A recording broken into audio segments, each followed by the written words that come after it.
معزز حضرین، ہم ذی الحجہ کے ایام سے گزر رہے ہیں اور یہ دن عشر ذی الحجہ کہلاتے ہیں۔ ایک تاریخ سے لے کر یوم النحر عید کے دن تک عشر ذی الحجہ، اور اس کے بعد 11، 12 اور 13 اس کو ایام تشریق کہتے ہیں۔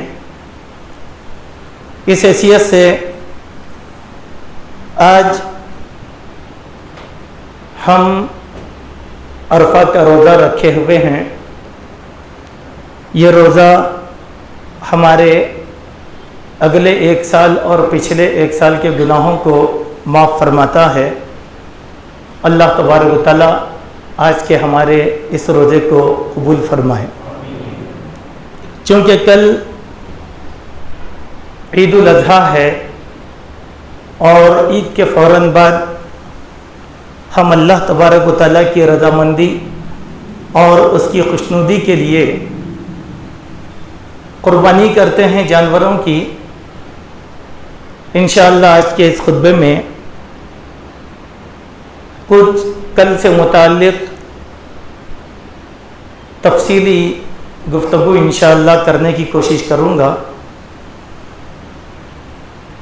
یہاں کہی گئی جانے والی باتوں کو غور و فکر اور تدبر کے ساتھ ہم سمجھیں، چونکہ بہت سے لوگوں کو احکام اور مسائل معلوم نہیں رہتے، اسی لیے وہ اپنے اندازے کے مطابق احکام کو ادا کرنے کی کوشش کرتے ہیں۔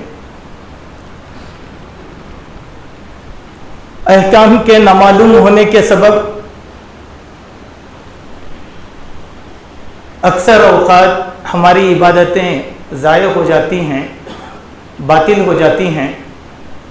اسی لیے اپنی ہر قسم کی عبادت کو باطل ہونے سے بچانا یہ ہمارے لیے بہت ضروری ہے۔ سب سے پہلی بات آتی ہے کہ عشر ذی الحجہ کی، کہ ذی الحجہ کی 1 تاریخ سے لے کر 10 تاریخ تک ہم لوگوں کو کثرت عبادات کا حکم دیا گیا، اللہ کی حمد و ثنا، بزرگی اور بڑائی بیان کرنے کا حکم دیا گیا کہ ہم کثرت سے سبحان اللہ، الحمدللہ، لا الہ الا اللہ، اللہ اکبر، یہ چلتے پھرتے اٹھتے بیٹھتے فرصت کے اوقات میں ہم پڑھتے رہیں، جو ان روزوں کی، ان ایام کی بہت بڑی فضیلت ہے۔ حضرات صحابہ رضوان اللہ علیہم اجمعین اس کا بہت ہی پاس و لحاظ رکھا کرتے تھے۔ جیسے ہی یوم عرفہ آ جاتا، عرفہ کا دن یعنی 9 ذی الحجہ کا دن آ جاتا، تو ہمیں اس بات کا حکم دیا گیا کہ ہم اللہ کی تکبیر زیادہ سے زیادہ کرتے رہیں۔ اللہ کی تکبیر کے معنی کیا ہیں؟ اللہ اکبر، اللہ اکبر، اللہ اکبر، لا الہ الا اللہ، واللہ اکبر، اللہ اکبر وللہ الحمد۔ یہ عرفہ کی فجر سے 13 تاریخ تک پڑھنے کا، عصر تک ہمیں پڑھنے کا حکم دیا گیا، 13 کی عصر تک۔ یہاں ایک علت دیکھیں کہ 13 کی عصر تک جب تکبیرات پڑھنے کا حکم دیا گیا اور تمام حاجی حضرات 13 کی عصر تک تکبیرات پڑھتے ہیں، تو قربانی بھی 13 کی عصر تک دینی چاہیے۔ اکثر مسلمانوں کو یہ نہیں معلوم قربانی کے باب میں کہ قربانی کب تک دینا ہے، اسی لیے 99% مسلمان ایسے ہیں جو قربانی عید کے بعد صرف 2 دن دیتے ہیں، یعنی 10، 11، 12۔ اکثر احناف کا تو معاملہ یہ ہے کہ وہ 13 کو قربانی دینا جائز نہیں سمجھتے۔ بات ایسی نہیں ہے۔ اللہ کے پیارے نبی صلی اللہ علیہ وسلم نے ایام التشریق کے الگ سے احکام بتائے ہیں، ان احکام میں قربانی بھی داخل ہے۔ اسی لیے میں ہمارے ان لوگوں سے جو ہر روز قربانی کرتے ہیں، اس سنت کو زندہ کرنے کے لیے یہ تلقین کرنا چاہتا ہوں کہ چوتھے دن بھی آپ قربانی کر کے لوگوں کو ہدیہ اور تحفہ گوشت کا بھیج کر یہ ثابت کریں کہ قربانی 4 دن ہے۔ کیوں؟ ایک حدیث ہے اللہ کے نبی علیہ الصلوۃ والسلام کی، جس میں آپ نے فرمایا کہ جس آدمی نے امت کے بگاڑ اور فساد کے وقت ایک سنت کو زندہ کرتا ہے تو اللہ تعالیٰ اسے ایک شہید کا اجر عطا فرماتے ہیں، اور ایک روایت میں کہا گیا کہ 100 شہیدوں کا اجر عطا فرمایا جاتا ہے۔ سبحان اللہ۔ اب ظاہر سی بات ہے، قربانی کے معاملے میں ہمارے پورے ملک میں مسلمانوں میں یہ سنت مفقود ہو گئی، حتیٰ کہ بعض ہمارے اہل حدیث حضرات ہیں وہ بھی چوتھے دن قربانی کرنے کو پسند نہیں کرتے اور اس پر عمل نہیں کرتے، جس کی وجہ سے امت یہ سمجھ گئی کہ نہیں چوتھے دن قربانی نہیں ہے، نہیں چوتھے دن بھی قربانی ہے۔ کیوں ہے؟ اللہ کے پیارے نبی علیہ السلام کی ایک حدیث یہاں پر میں نقل کرتا ہوں، جس میں یہ بات کہی گئی کہ ایام التشریق ایام اکل و شرب و ذکر اللہ و ذکر للہ۔ اے لوگوں، ایام تشریق یہ کھانے اور پینے کے دن ہیں، اور اس میں اللہ کا ذکر کیا جانا بھی چاہیے۔ کھانا پینا اللہ کا ذکر، ظاہر سی بات ہے جب کھانا پینا ایام التشریق میں ہے۔ ایام التشریق کہاں سے ہے؟ دیکھیے، 1 ذی الحجہ سے لے کر 10 ذی الحجہ کو عشرِ ذی الحجہ کہا جاتا ہے، جس کا آخری دن جو ہوتا ہے وہ یوم النحر، عید کا دن ہوتا ہے۔ اس کے بعد 11، 12 اور 13 تاریخ کو ایام تشریق کہتے ہیں۔ ایام تشریق میں قربانی کا دن اور عید کا دن 10 تاریخ شامل نہیں ہیں، 11، 12 اور 13۔ اسی لیے اس سنت کو ہم زندہ کرنے کی کوشش کریں گے۔ اسی لیے آپ کے رشتہ داروں کو، دوستوں کو، جہاں ہم پہلے دن گوشت کا ہدیہ اور تحفہ بھیجتے ہیں، ایک سنت کو زندہ کرنے کے لیے میں آپ کو تلقین کرنا چاہتا ہوں کہ آپ چوتھے دن قربانی کریں، عصر سے پہلے تک اس کی تقسیم کر دیں، عصر کے بعد نہیں، عصر تک۔ عصر تک کا وقت ہم لوگوں کو دیا گیا ہے، اس لیے کہ مغرب سے نیا دن شروع ہو جاتا ہے تاریخ کے یا اسلامی کیلنڈر کا۔ اس بات کا ہم خاص طور پر خیال کرنے کی کوشش کریں، جس کو ہم آپ کے سامنے اہمیت کے ساتھ اس دن کو رکھنا چاہتے ہیں۔ ٹھیک ہے، اس دن میں 1-2 باتیں اور۔ قربانی دینے کو ذبح بھی کہتے ہیں اور نحر بھی کہتے ہیں، لیکن ان میں تھوڑا سا فرق ہے۔ سارے جانوروں کو ذبح نہیں کیا جا سکتا اور سارے قربانی کے جانوروں کو نحر نہیں کیا جا سکتا۔ جانوروں کی ایک قسم ہے جس کو ذبح کیا جائے گا، اور جانوروں کی ایک قسم ہے جس کو نحر کیا جائے گا۔ اسی لیے آپ اللہ تعالیٰ کا ارشاد سمجھیں، سورہ بقرہ میں اللہ نے فرمایا ان اللہ یأمرکم ان تذبحوا بقرہ۔ اے لوگوں، اللہ تبارک و تعالیٰ یہ حکم دیتا ہے کہ تم ایک بیل کو ذبح کرو۔ معلوم یہ ہوا کہ بیل کو ذبح کیا جاتا ہے، بیل کو ذبح کیا جاتا ہے۔ ذبح کی آپ حقیقت کو سمجھیں، اس میں کچھ غلطیاں ہیں، اس غلطیوں کی بھی میں اصلاح کرنے کی کوشش کروں گا۔ ذبح میں 4 چیزیں ہوتی ہیں۔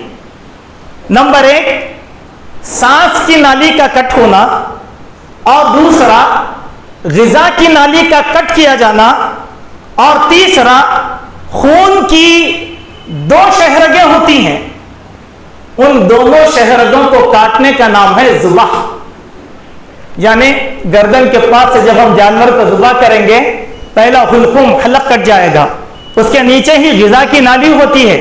جیسے ہی آپ جانور کو کٹ کرتے ہیں، بعض وہ کھائی ہوئی غذا جو ہے گھاس واس پلٹ کر آتی ہے، دیکھے ہوں گے آپ گائے وغیرہ کو ذبح کرنے میں، تو وہ بھی کٹ ہونا، اور یہ 2 شہرگیں ہیں اہم، وہ دونوں کو کٹ کرنے کا نام کیا ہے؟ ذبح کرنا۔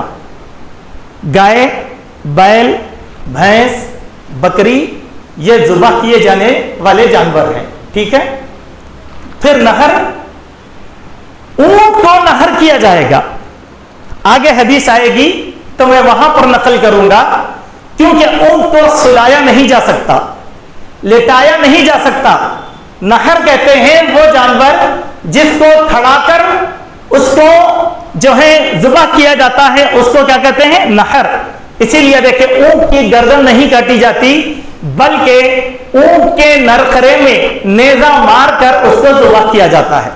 آپ دیکھیں کہ اونٹ کی ذبح، اونٹ کھڑا ہوا رہتا ہے، ایک آدمی آتا ہے تیز دھار چاقو لے کر یا نیزہ لے کر یہاں پر مارتا ہے، یہاں یہ نرخرے میں. نرخرے میں جیسے ہی مارتے ہیں تو ایک دم خون کا فوارہ چھوٹ جاتا ہے، اس کو کیا کہتے ہیں؟ نہر کہتے ہیں. ٹھیک ہے. اب آپ کہیں گے کہ یہ تو صحیح بات ہے، پھر گائے وغیرہ کو کھڑا کر تو کوئی ذبح نہیں کرتا. لیکن آپ دیکھیں اکثر لوگ بھینسے کو گرا نہیں سکتے، اسی لیے بھینسے کو کھڑا کر کے ذبح کر دیتے ہیں. یہ غلط ہے. بھینسے کو بھی لٹایا جائے گا، اس کے پیر باندھے جائیں گے اور اس کی گردن کاٹی جائے گی، ذبح کیا جائے گا. ایسا بڑا جانور ہے جس کو کاٹ نہیں سکتے آپ، تو آپ کیا کریں گے؟ اس کو کھڑے ہو کر نہر نہیں کریں گے سوائے اونٹ کے، صرف اونٹ. اور اللہ تعالیٰ کی ایک قدرت بھی ہے کہ اللہ تبارک و تعالیٰ نے اونٹ کی ہیئت کو کچھ اس طریقے سے بنایا کہ وہ نہر کے قابل ہی ہوتا ہے. آپ بکری کو دیکھیے یا گائے وغیرہ کو دیکھیے، ان کی گردن پر چمڑی کی ایک لیئر ہوتی ہے بالکل، جس کی وجہ سے نرخرا معلوم نہیں ہوتا. لیکن اونٹ رکھے جیسے گردن اٹھاتا ہے تو سیدھے نرخرا اس کا یہاں پر نظر آتا ہے. اس بات کا پاس و لحاظ رکھنا ہم لوگوں کی لیے ضروری ہے. نمبر 2، جانور کو ذبح کرتے وقت اس بات کا خیال رکھا جائے کہ عید کی نماز سے فارغ ہو کر جانور ذبح کرے. عید کے دن پہلا کام عیدگاہ جانا، امام کے پیچھے نماز ادا کرنا، نماز سے فارغ ہو کر قربانی دینا. یہ اللہ کے نبی صلی اللہ علیہ وسلم کی سنت ہے.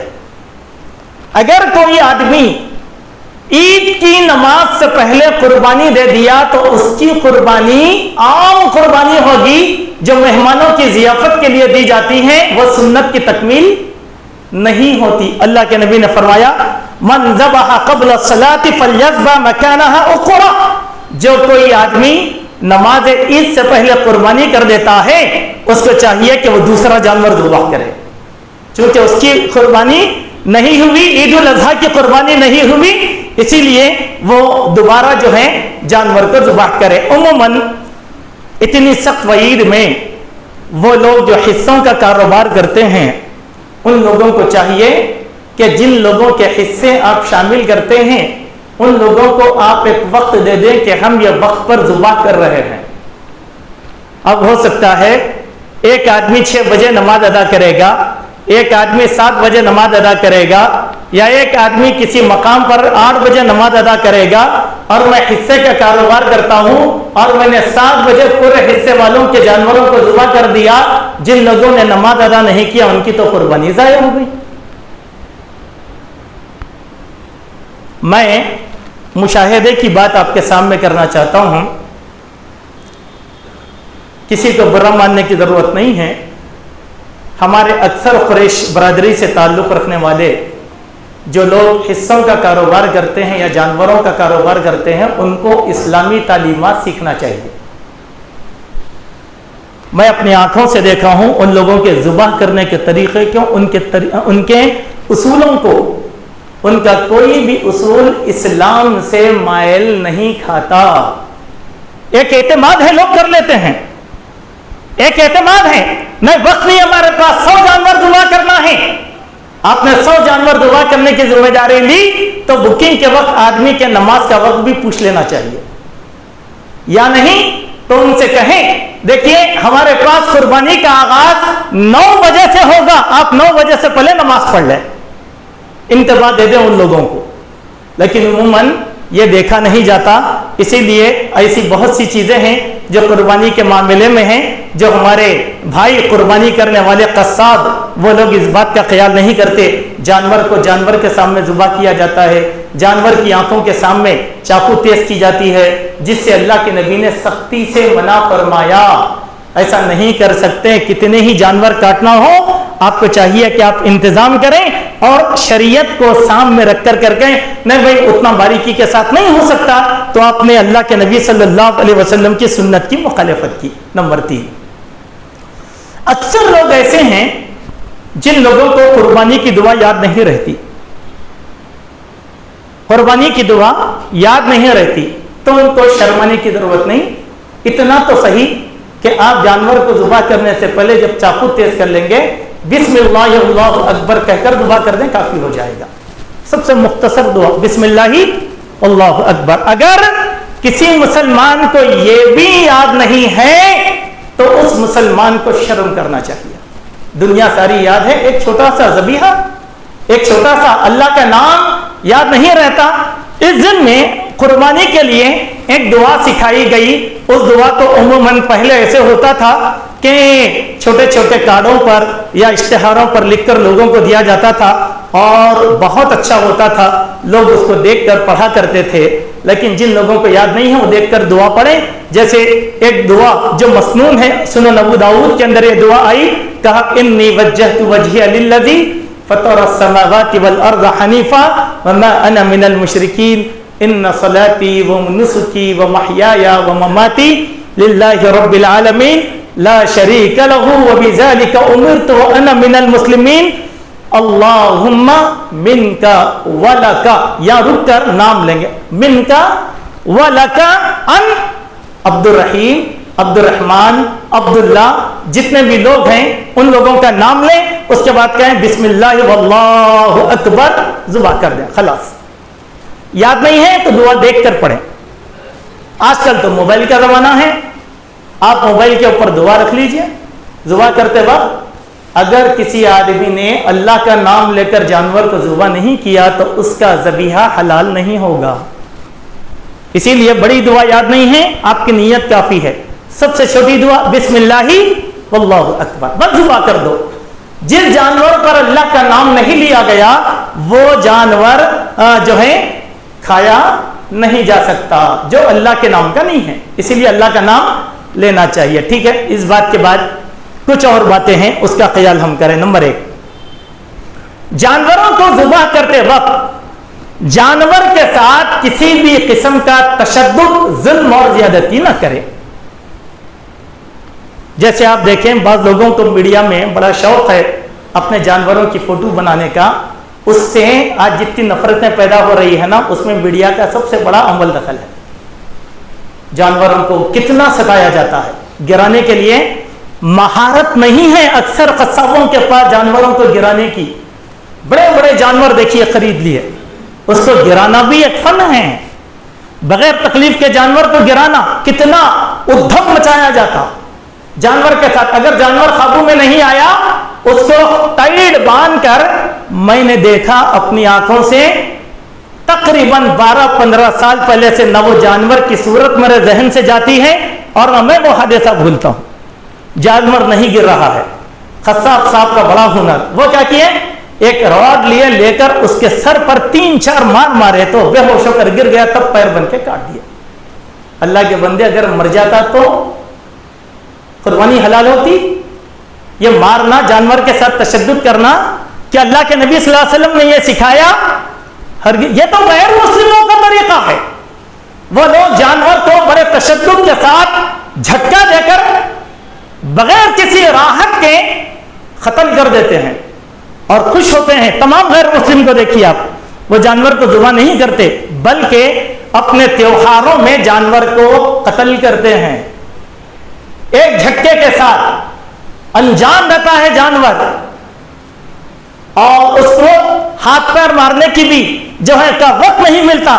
اسی لیے میرے بھائیوں، ہم لوگوں کو جانور کو راحت سے کاٹنا چاہیے، مہارت کے ساتھ، ہتھیار بھی تیز رکھیں، پیر وغیرہ اچھی طریقے سے باندھیں، اطمینان کے ساتھ تیز دھار لے کر ایک ہی جو ہے وار کے اندر اس کو ذبح کر دیں۔ تاکہ اس کی رگیں کٹ جائیں. یہ شریعت ہم کو سکھاتی ہے. چونکہ اس دن میں ایک حدیث آئی مسلم شریف میں کہا ان اللہ تبارک و تعالی کتب الاحسان علی کل شیء، ہر چیز پر اللہ تعالیٰ نے احسان کو مقرر کر دیا ہے. فَإِذَا قَتَلْتُمْ فَأَحْسِنُوا الْقَتْلَةَ، جب تم اپنے جانور کو ذبح کرو تو اچھی طریقے سے ذبح کرو.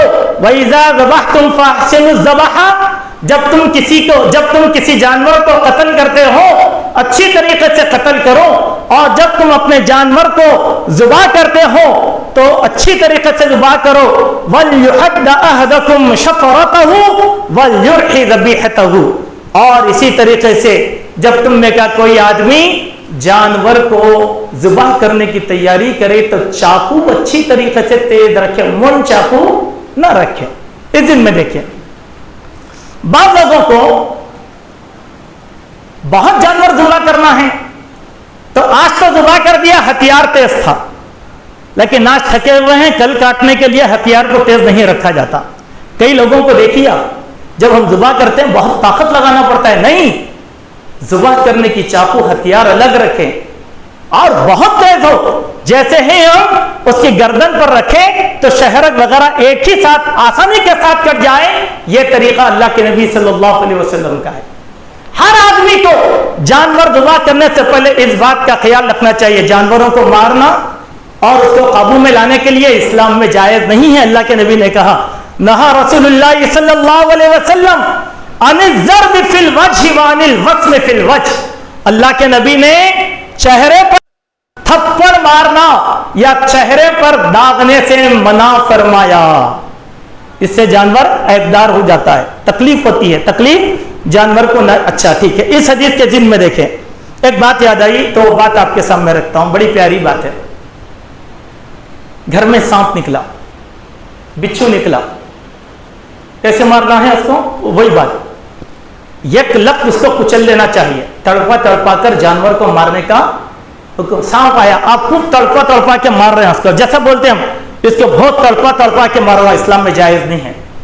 چونکہ زہریلا جانور ہے سانپ بچھو، اس کو یک لخت ایک ساتھ قتل کر دینا چاہیے. تڑپا تڑپا کے مارنا اسلام میں جائز ہرگز ہرگز نہیں. آج کل تو انسانیت اتنی مجروح ہو چکی کہ انسانوں کو بھی قتل کیا گیا تو تڑپا تڑپا کر قتل کیا جا رہا ہے. آتے اخبارات میں اس کے جسم کے ٹکڑے کر دیے گئے، بوٹیاں بنا دی گئی. یہ کیا بات ہے؟ یہ کیا بات ہے؟ ایک ساتھ قتل کرنے کا حکم دیا اللہ کے نبی نے، تڑپا تڑپا کر کسی جانور کو مارا نہیں جائے گا. ٹھیک ہے، ہمارے دین پر فدا ہوں، اسلام نے کیا پیاری تعلیمات دیا ہے.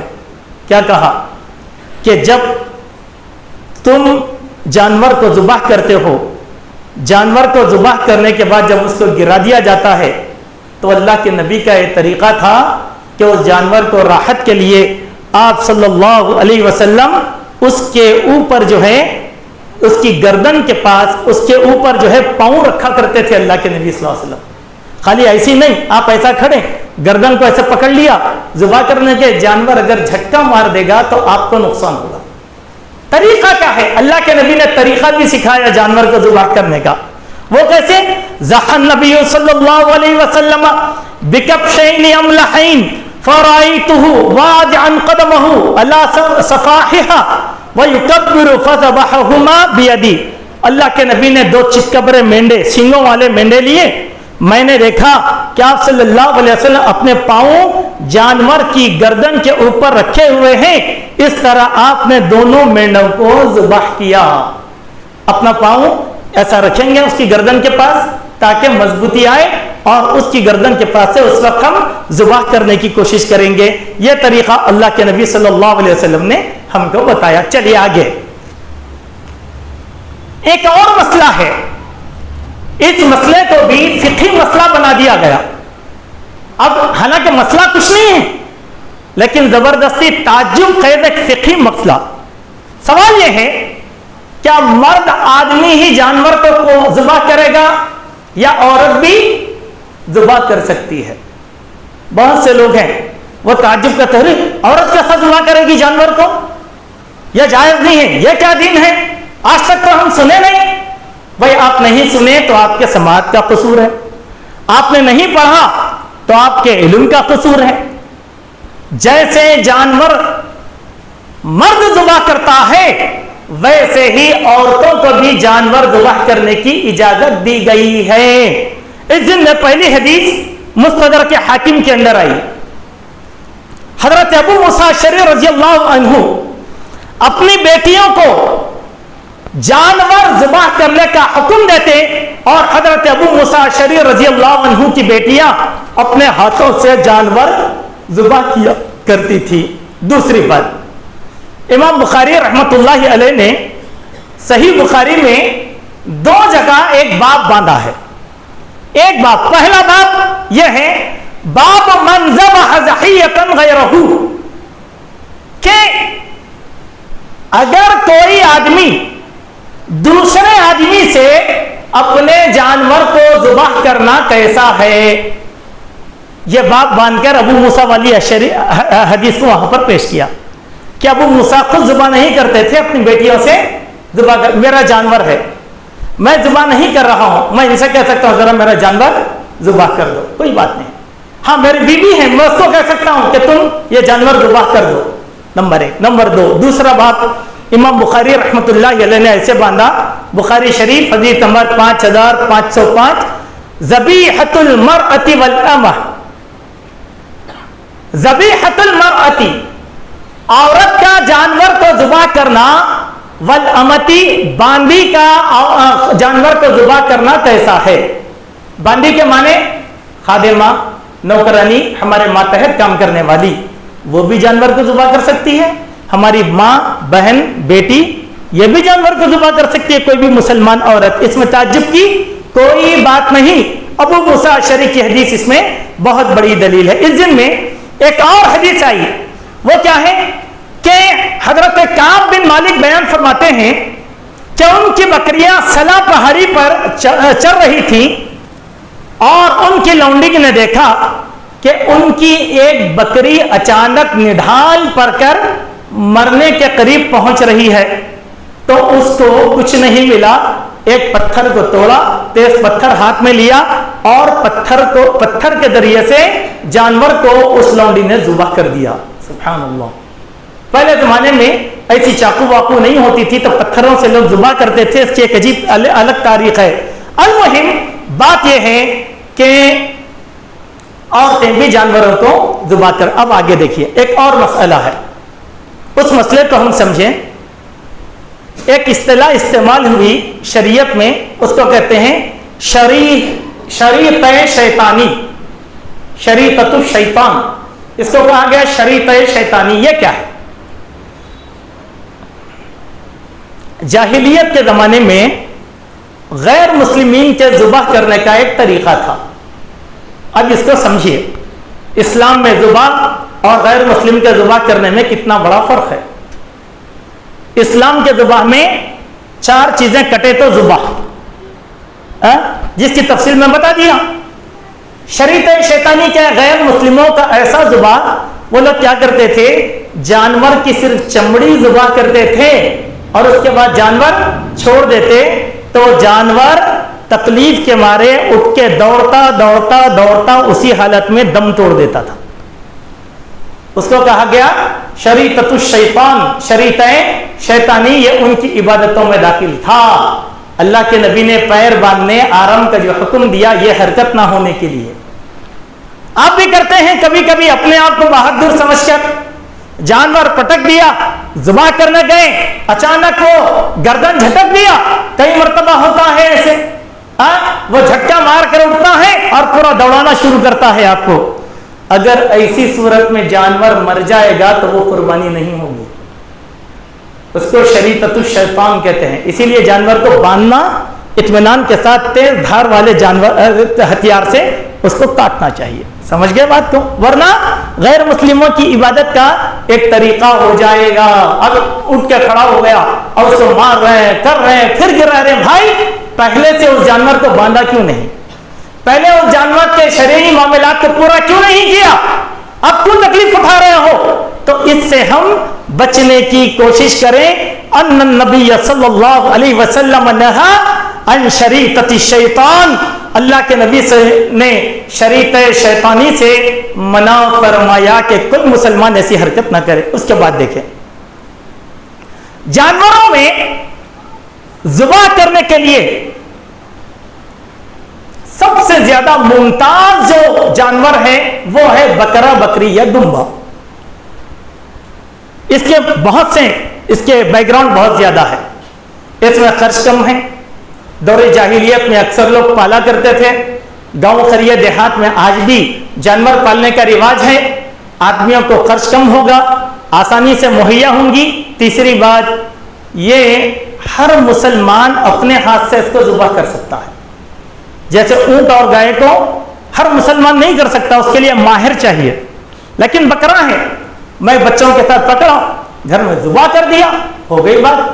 اور سنت کے تقاضوں کو میں نے پورا کر لیا, اول وقت میں ناشتہ بھی کر لیا اور جانور بھی ذبح ہو گیا. یہ اللہ کے نبی ہمیشہ بکرے ذبح کیا کرتے تھے.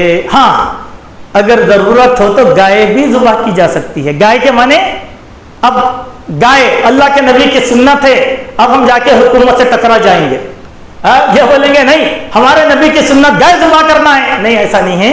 بیل مانے کیا ہے؟ بڑا جانور.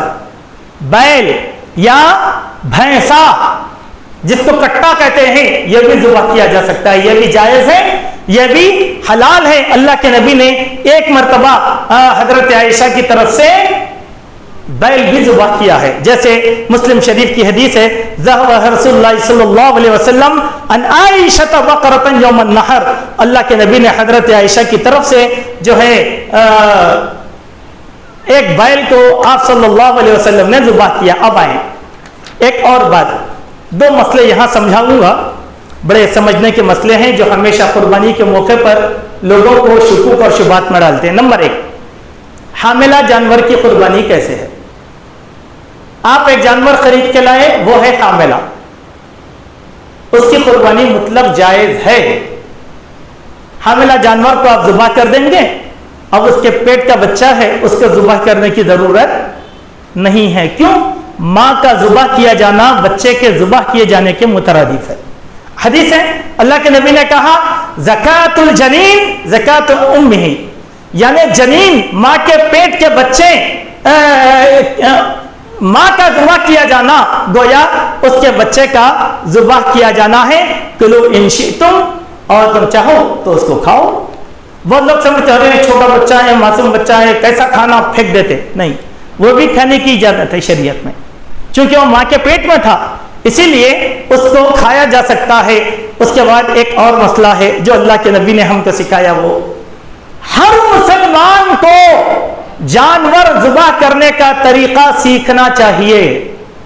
اللہ کے نبی نے اس کی تعلیم دی.